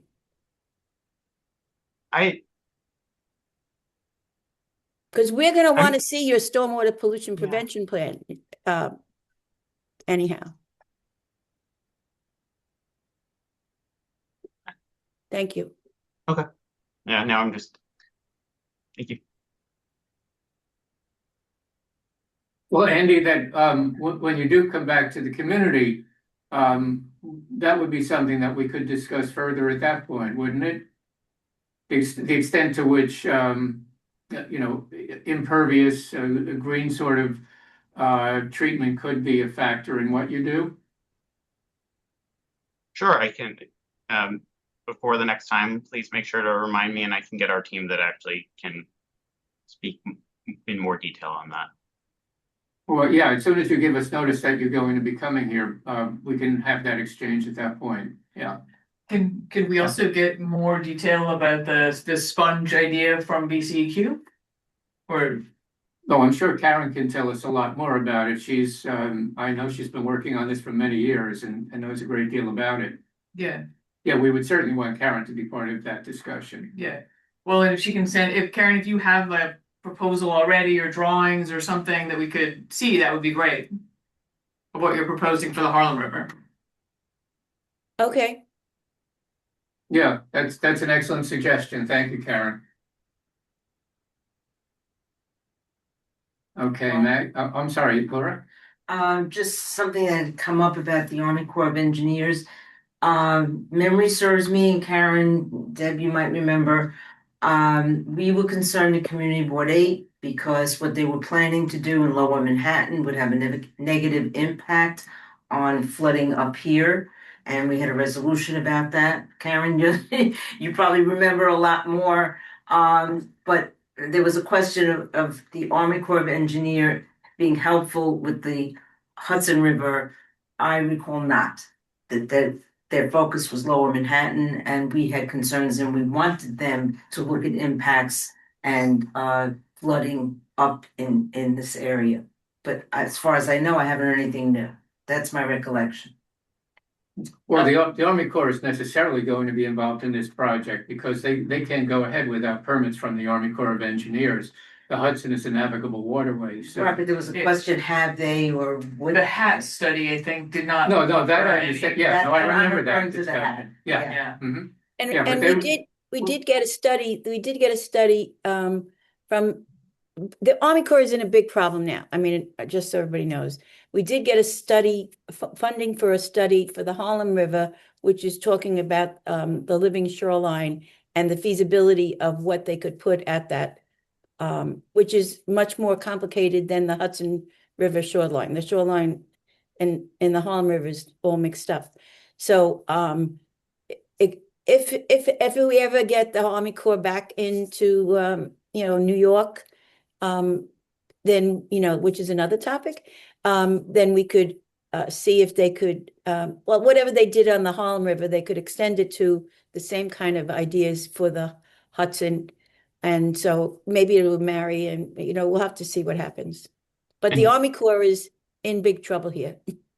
And just to clarify, our project will not require Army Corps permitting. Yeah, because you're not doing anything in the water, right? Right. Correct. Are you sure about that? I was unaware of that. I thought it would have some effect on the Hudson and it would require them to be involved. Okay, all right, Well, thank you you. might have to do something along the edge if you're going to be doing a treatment train of some sort. I don't know what the design's going to be. So it's there's a lot to talk about, which I'm happy to discuss with the committee. Or you could come to our Environment and Sanitation Committee and we could all discuss it there. I mean, not Andy, but you guys, if you wanted to. Okay, thank you, Andy doesn't Karen. want to come back there first. And he comes wherever he's invited. Okay. All right, thanks, Karen.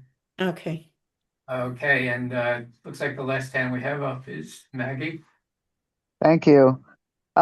Just a point of a question and a clarification. The question is about, so how high are you designing the tracks to be? I mean, what storm are you planning before. Since I had just randomly brought up Sandy 14 feet in the harbor, but that's not the worst storm we're going to get. I mean, that went ashore south of Atlantic City and it was barely a Category 1 hurricane. We could have, strikes far closer. I was brought up in Miami, so I know about this stuff, PhD, environmental scientist. So, we're likely to get worse than that. And so I'm just wondering, you didn't seem to be concerned if the tracks were inundated. No, they don't care, man. Yeah. Okay. Oh, And as far as a mischaracterization, I just wanted to say the bridge I was talking about east of Seattle, it's not just for light rail. They're putting that on top of an interstate that has 4 lanes of trucks and buses and cars on it all the time. Okay. So I would think that a simple Amtrak pair of tracks, would not weigh more than not all gonna, of these things. again, we're not talking about weight. We're talking about engineering and the construction of trail and track. The track construction for light rail is a different track construction than it is for heavy rail. Right, but you're saying that just because it's different, it can't be used as a pontoon? I'm not going to go back and forth, Maggie. I'm sorry, but You haven't looked at all the good options.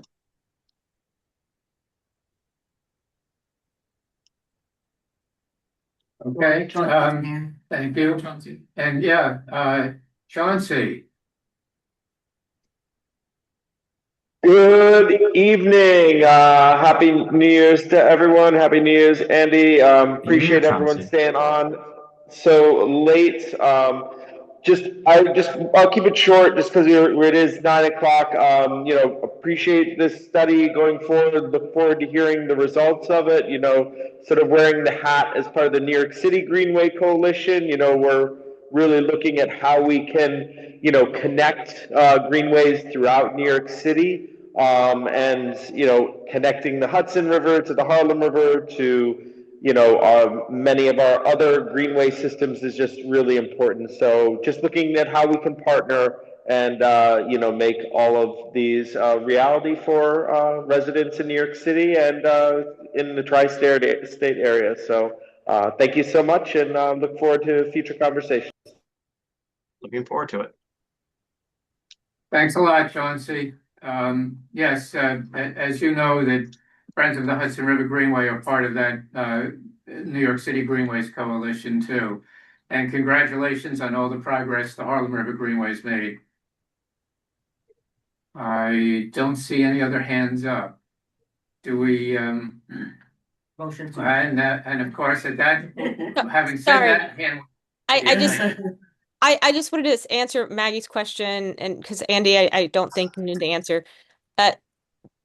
The MTA is not coming up with sea level rise scenarios. NOAA comes up with sea level rise scenarios that they put out for the entire United States. You can go and look it up. Like William Sweet's always the first author. Another guy at Rutgers named Bob Cobb is always on there, and they translate like each of these regional authorities, the state, the country, the city translates those results to down to the very local scale of whatever agency you're talking about. So they are almost certainly using that. But the question is like which exact version and how it got ingested. So they're not coming up with their own sea level storm surge scenarios. They are all going to be using the same NOAA products. That's fine, but I wanted the result. You can look it up. Like look up William Sweet NOAA sea level, you'll find it. I'm not going to look it up. I'm asking the guy who should know. Okay, well, thanks to both of you for enlightening everybody on this committee about the places in which we can find information of that sort. So Allegra, thank you, and Maggie, thank you. And Bob Morrow, you seem to have an exceptionally large hand up there. I think that's the mouse. Oh, it was our hand, not yours. Sorry about that. Okay, Steve, yeah. Yeah, this is just a general plea, Andy, and I know that you have budget constraints, serious budget constraints, because people will complain about raising MTA fares if big projects cost a lot of money. I get that. And I also get that asking people to come in and to qualify as the designers for this phase, you've got a remit from MTA about resiliency, not about greenways. But just the way that developers build, residential housing that has to both make money and house people, sometimes take into account community features, community benefits, things like that. I do think that designers do appreciate and face challenges of adding other aspects to their designs, especially if they don't necessarily cost a tremendous amount of money, or even in a modular way that would prepare the way if someone else could get money to do something not funded by FTA. So I mean, if it's at all practical, and it may not be, but if it's at all practical for the people working on this next design phase to keep in mind that there are constituencies that would love to be able to fit into that design at a possibly later time with another funding source to do things that would benefit the wider community. I think, I wouldn't want to miss the opportunity to have smart, creative designers be thinking about that at the same time. Amen. To put a really silly, cartoonish approach to it, if you're going to be building a building and there's a way of putting a lawn on the top or something, when you're already building the building, like, why not? Even if you're not funding it. Amen. So anyway, just an idea. Understood, and I'm sure when we bring them on, the designers here, this committee will impart that on them in more ways than I can, but they also will have to be bound by the requirements of the fact that they can't have it cost any more money than it would otherwise, just because that's what we have as a constraint. It's not like we can, if the option was for it to be the lawn on the top of the building, or or it's a slanted roof to keep the water off, and the slanted roof to keep the water off will have a greater impact for what their goal is. They're going to have to go with the slanted roof to keep the water off, just to continue the analogy. No, we understand, Andy. It's just, you have to build the resiliency project. We understand that, and it has to serve your purposes. We also know that someday this greenway is going to happen. And if there's some way in which, with no harm to the resiliency project, something that might, be give us just a little bit more than we might otherwise have had, we just ask for the consideration. But again, we have to make that case when you guys come around to the communities to talk about it, and we will. Andy, I want to thank you, first of all, for coming tonight and for taking all these questions and spending as much time as you've spent. And I know that we had Tara until a short time ago. I have her email, and I'll thank her as well for her presentation earlier. But Andy, thanks again. My pleasure. You were terrific. You were really very, very informative. If not always what we wanted to hear, it was very informative. I'm not gonna tell you something that you want to hear just to do something different. I want to make sure that I'm informative and try and be an honest partner, and try and be a productive partner. And I think that's kind of the goal of a public servant. So hopefully I accomplish that, and hopefully we can continue to work together towards our joint goals. Yep. All right. Well, thanks again. Good to see you, and good to see everybody else on the Zoom. And I think unless there's any further business I'm unaware of, is there? Any new business, anything Greenway related, that is? Let me know when the next meeting is. Happy to bring another crew. Or we can plan the next one around when we have a consultant on board to come speak. Yeah, we want to know what your next steps are. We want to know what EDC's next steps are. So I'm sure there'll be further communication in the months to come. Okay. A motion to adjourn? Second. Okay. Is there any opposition? And that's the one resolution that never has on. All right, thank you Stay all. warm, stay warm, Bye. everybody. Stay warm, Bye-bye. everyone. Stay warm and Yes. stay safe.